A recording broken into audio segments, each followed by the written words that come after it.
খ্রিস্টপূর্ব একাদশ শতকে মিশরে আমেন রা নামে এক রাজকুমারী মারা যান।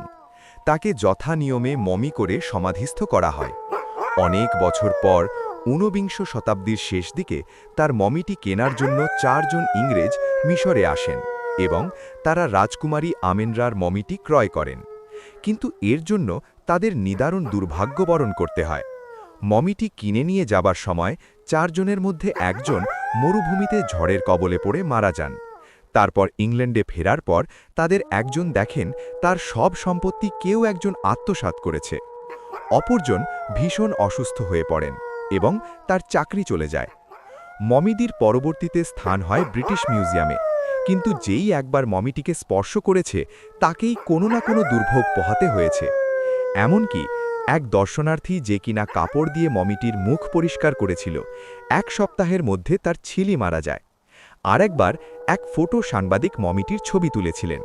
ছবিটি ডেভেলপ করে তিনি দেখেন রাজকুমারীর মুখের বদলে এক বিভৎস ও বিকৃত মুখ। সে রাতেই তিনি আত্মহত্যা করেন। এরপর মিউজিয়াম কর্তৃপক্ষ মমিটির প্রদর্শন বন্ধ করে দেন এবং এটি স্থানান্তরের সিদ্ধান্ত গ্রহণ করেন।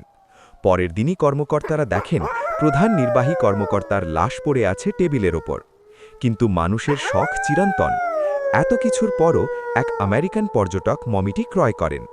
এরপর স্বদেশে ফেরার জন্য নিউ ইয়র্কগামী একটি জাহাজের কেবিন ভাড়া নেন।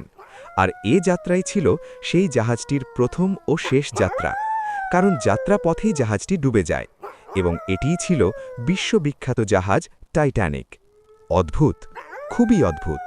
আসসালামু আলাইকুম ভাই ও বন্ধুরা, আমি নতুন ইউটিউবে, তাই সবাই সাবস্ক্রাইব করবেন ও লাইক করবেন। আরও এরকম ভিডিও চাইলে কমেন্ট করবেন। গুড বয় চ্যানেলের সাথে থাকুন এবং ভালো থাকুন। আজকের মতো বিদায়, ফিরছি আবার অন্য ভিডিওতে।